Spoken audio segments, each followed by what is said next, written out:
ବର୍ଷର ଗୁଳୁଗୁଳିରେ ବହୁତ ଆଳୁ ସବୁ ପଚିଗଲାଣି। ଗେଲିବା ଗୋଟେ ଆଳୁ ପୁରା ଘିନି ଆସିଥିଲି ବୋଲି ଯୋଉ ଭଳିଆ ବାସ୍ନା ଆସୁଥିଲା, ମାଲୋ ମା, ମୁଁ କହୁଥିଲି ଗେଲିବା କଣ ଆଳୁ ପୁରା ଆଣିଛ ନା ଆଳୁ ପଚା ଆଣିଛ? କୁହନି ଘରମଣି, ଆଳୁ ପଚି ତ ଯାଉଛି ଏଇ ମଣିଷ ଗୁଡା ପୁରା ଗୁଳୁଗୁଳିରେ ସିଝିଗଲାଣି।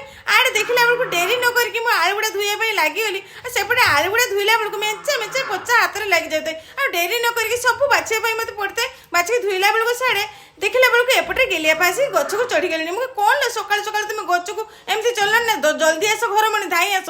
ଏଇ ଗୁଳୁଗୁଳିରେ ବହୁତ ସାରା ଆମର ପଣସ ଗୁଡା ସବୁ ପାଚିଗଲାଣି। ମୁଁ ରଖମ ତମ ପଣିସ ତମ ମଣିଷ କିଛି ବି ପାଚି ନଥିବ। ରଜ କୋଉଠି ପହଞ୍ଚିଲାଣି ଯେ ନା ରଜ ଆସିନେ ବୁଝିଲ ଘରମଣି, ରଜ ଆସିନେ ପାଚେନି ମ, ଏଇ ଗୁଳୁଗୁଳିରେ ଖରାରେ ପଣସଟା ପାଚିଯାଏ।